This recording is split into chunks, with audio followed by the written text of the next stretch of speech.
নমস্কাৰ দৰ্শকসকল, আজি পুনৰ অন্য এটা ৰিয়েকশ্যন ভিডিঅ'ৰ মাজলৈ আপোনালোকক স্বাগতম জনাইছোঁ। উলংগ বাবাৰ প্ৰসংগই এইকেইদিন টিভি পৰ্টেল ছ'চিয়েল মিডিয়া গৰম কৰি ৰাখিছে। 7জন প্ৰতিবাদকাৰীক ইতিমধ্যে এৰেষ্টটো কৰিছিলে অসম চৰকাৰে, তাৰপিছত মুকলি কৰি দিছে। বিভিন্ন টক শ্ব' হৈছে, বিভিন্ন ধৰণৰ বাদ প্ৰতিবাদ আলোচনা হৈছে এই বিষয়ত। এই সম্পৰ্কে সত্যৰঞ্জন বৰা ডাঙৰীয়াইনো কি কয়, আহক আমি প্ৰথমতে শুনি লওঁ, তাৰপিছত আমিও আমাৰ মত ব্যক্ত কৰিম।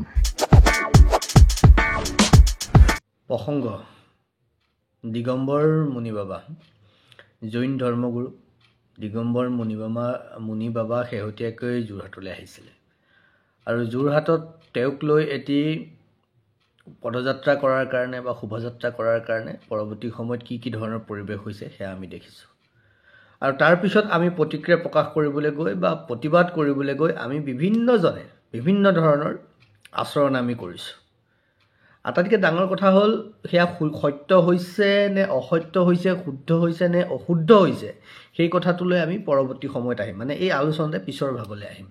কিন্তু প্ৰথম কথা হ'ল, আমি কাৰোবাক তিৰস্কাৰ কৰিবলৈ যাওঁতে, কাৰোবাক লৈ প্ৰতিক্ৰিয়া প্ৰকাশ কৰিবলৈ যাওঁতে বা কিবা এটা বস্তুৰ বিৰুদ্ধে মাত মাতিবলৈ যাওঁতে আমি সেই বিষয়বস্তুটো বা সেই পাৰ্টিকুলাৰ ছাবজেক্টটোৰ ওপৰত অধ্যয়ন কৰি লোৱাটো ভাল।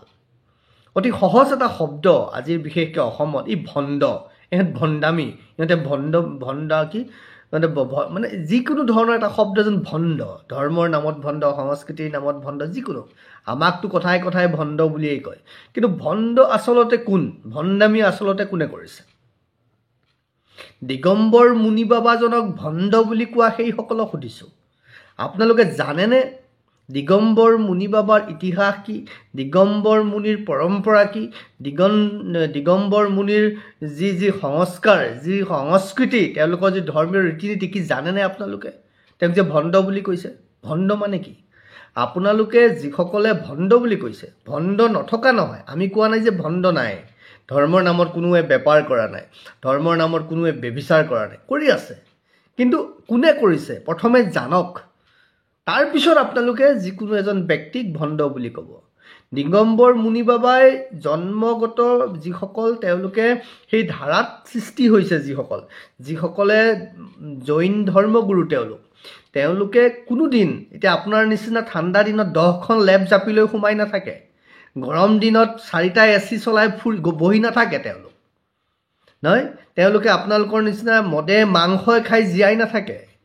তেওঁলোক 60 ডিগ্ৰী চেলচিয়াছতো যদি ক'ৰবাত পায়, নহয়, তাতো তেওঁলোকে তেনেকেই থাকে। তেওঁলোকে -60 ডিগ্ৰী চেলচিয়াছতো তেওঁলোকে সেইধৰণেই বিবস্ত্ৰ হৈ থাকে, মানে দিগম্বৰ ৰূপত থাকে। তেওঁলোকে কেতিয়াও গাড়ীত নুঠে, তেওঁলোকে খোজকাঢ়ি অহা যোৱা কৰে, যলৈকে যাব লগা হয়। যোৰহাটলৈ অহা ব্যক্তিজনো য'ৰ পৰা আহিছে খোজকাঢ়িয়ে আহিছে, যিকোনো কাৰণত গাড়ীত নুঠে, ৰেলত নুঠে। তেওঁলোকে সন্ধিয়া খোজ নাকাঢ়ে সন্ধিয়া হোৱাৰ পিছত, কিয় জানে? কিজানিবা তেওঁলোকৰ ভৰিৰ খোজত নেদেখাকৈ কোনোবা জীৱৰ মৃত্যু হয় বুলি তেওঁলোকে সন্ধিয়াৰ পিছত খোজ নাকাঢ়ে। তেওঁলোকে দিনত এবাৰেই খায়, যিয়ে খায় দিনত এবাৰেই খায়, পাৰিব। জানে তেওঁলোকক ভণ্ড বুলি আমি তিৰস্কাৰ কৰিছোঁ। প্ৰথমে এটা বিষয় জানক, এটা যিটো সনাতনৰ যিটো সত্তা, জৈন ধৰ্মৰ যিটো বিষয় নজনাকৈ আপোনালোকে ভণ্ড বুলি, তেওঁ ভণ্ড নহয়। তেওঁ নিজৰ চৰিত্ৰ, নিজৰ স্বাভিমান, নিজৰ ধৰ্ম, নিজৰ সংস্কাৰৰ আধাৰত আছে। আমি অশ্লীলভাৱে দেখা পাইছোঁ তেওঁক, আমাৰ দৃষ্টি অশ্লীল হৈছে, আমাৰ মানসিকতা অশ্লীল হৈছে, ভুল হৈছে।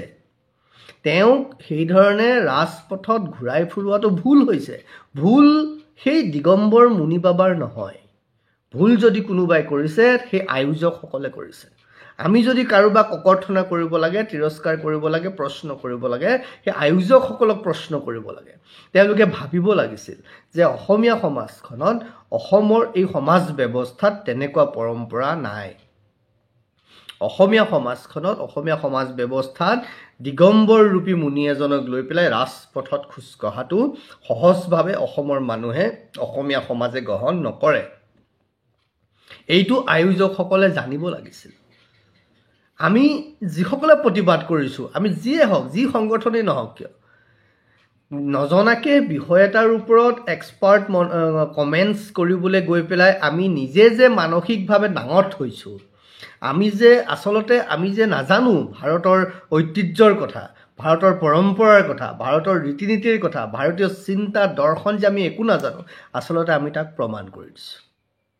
কৈছোঁ নহয়, আমি তেওঁলোকতকৈ বহুত তলত। দিগম্বৰ মুনি এগৰাকী জৈন ধৰ্মৰ ধৰ্মগুৰু এজন বহুত ওপৰত।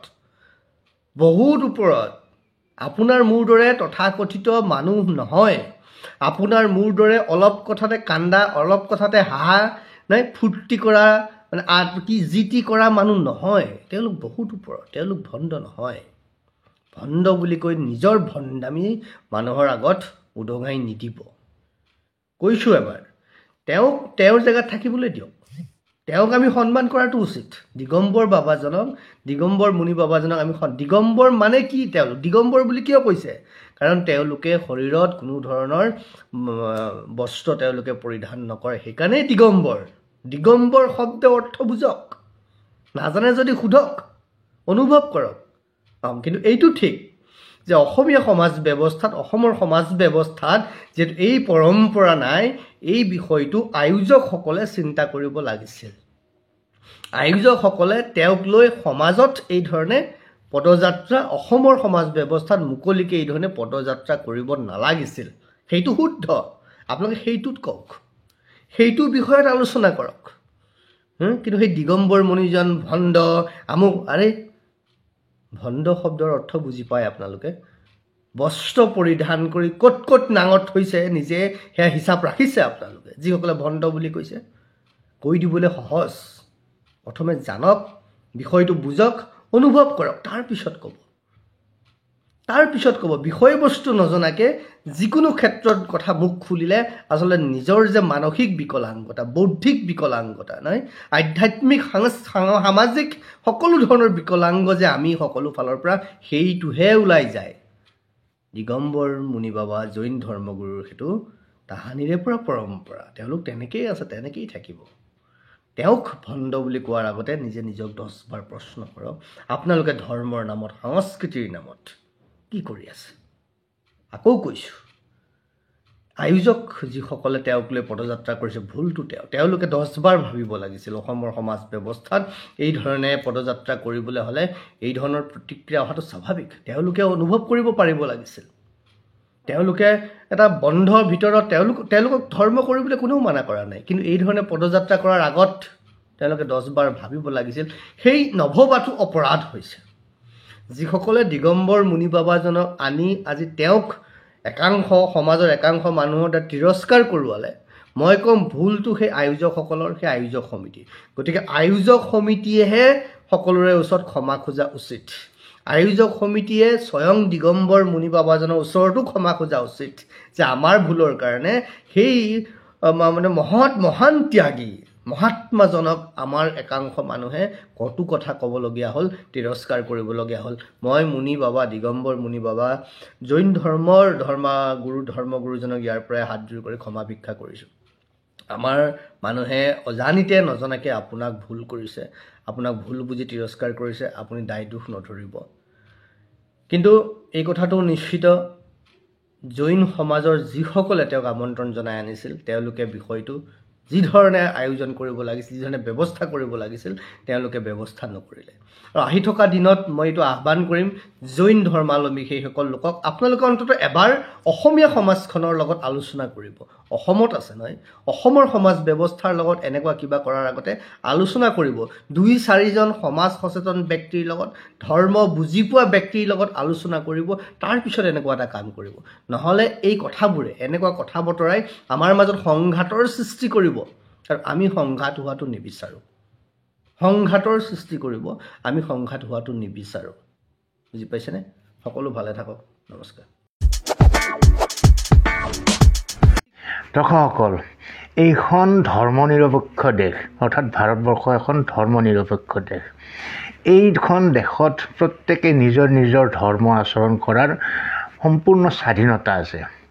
কিন্তু আমাৰ সংবিধানত এইটোও আছে যে নিজৰ স্বাধীনতা উপভোগ কৰিবলৈ যাওঁতে যাতে আনৰ স্বাধীনতাত হস্তক্ষেপ কৰা নহয়, আনৰ স্বাধীনতা ভংগ নহয়, আনৰ স্বাধীনতা প্ৰভাৱিত নহয়। এই ক্ষেত্ৰতো মই সেইখিনিয়ে ক'ব বিচাৰিছোঁ, সত্যৰঞ্জন বৰা ডাঙৰীয়াই যিটো কথা কৈছে যে এটা ধৰ্মৰ কোনোবা ধৰ্মগুৰুক ভণ্ড বুলি কোৱাটো একে আষাৰে একো নজনাকৈ বা ভণ্ডামী বুলি কোৱাটো একদম উচিত কথা নিশ্চয় হ'ব নোৱাৰে। আনহাতে অসমত যিহেতু তেনেকুৱা এটা পৰিৱেশ নাই, গতিকে উলংগ হৈ ৰাজপথত ঘূৰি ফুৰা কাৰ্যও নিশ্চয় সমৰ্থনযোগ্য হ'ব নোৱাৰে। এতিয়া দুইটা কথাৰে সমাধান পাবলৈ হ'লে আমি কি কৰিব লাগিছিলে? যিসকলে অস্বস্তি পাইছে সেই কাৰ্যত, সেই ধৰ্ম আচৰণ কৰিবলৈ যাওঁতে তেওঁলোকে তেওঁলোকৰ কাষ চাপিব লাগিছিলে, আৰু যিসকলে সেই ধৰ্ম আচৰণ কৰিছে তেওঁলোকেও প্ৰতিবাদকাৰীসকলৰ কাষ চাপিব লাগিছিলে। প্ৰতিবাদ নকৰোঁতে তেওঁলোকে আলোচনাত মিলিত হৈ এটা সিদ্ধান্তত উপনীত হ'ব লাগিছিলে। মই ক'ব খোজোঁ যে যিহেতু ৰাজপথত উলংগ হৈ ফুৰা কাৰ্য আমাৰ অসমীয়া সমাজ ব্যৱস্থাত অশোভনীয়, সেইকাৰণে সাপো মৰক লাঠিও নাভঙক। যিসকল জৈন ধৰ্মৰ মানুহ তেওঁলোকে এটা আবুৰৰ ব্যৱস্থা কৰিব পাৰিলেহেঁতেন এটা নিৰ্দিষ্ট দূৰত্বৰ পৰা, যাতে যিসকলে নিবিচাৰে তেওঁলোকে নোচোৱাকৈ থাকিব পাৰে। এনেধৰণৰ সমিল মিলেৰে আমি সকলো মানুহ একেলগে থাকিব লাগিব। জৈন ধৰ্ম এটা শতিকা পুৰণি, শ বছৰ পুৰণি ধৰ্ম। সেই ধৰ্মৰ পৰম্পৰাক আমি নিশ্চয় আঙুলি টোৱাটো উচিত নহয়, আৰু আঙুলি টোৱাবলৈ যাওঁতে আমি যথেষ্ট চিন্তাশীলভাৱে আগবাঢ়িব লাগিব, যাতে তেওঁলোকৰ আস্থাত, তেওঁলোকৰ বিশ্বাসত আঘাত নহয়। গতিকে আহক আমি এখন সমিল মিলেৰে সুন্দৰ ভাৰতবৰ্ষৰ কল্পনা কৰোঁ, ভাৰতবৰ্ষ প্ৰতিষ্ঠা কৰাত সহযোগ কৰোঁ সকলোৱে। বাকী আপোনালোকৰ মতামত, আপোনালোকৰ অভিমত কমেণ্ট বক্সলৈ গৈ ব্যক্ত কৰক। আজিলৈ আহিছোঁ, পুনৰ অন্য এটা ৰিয়েকশ্যন ভিডিঅ'ৰ সৈতে আকৌ আহিম। ভালে থাকক, কুশলে থাকক, ধন্যবাদ।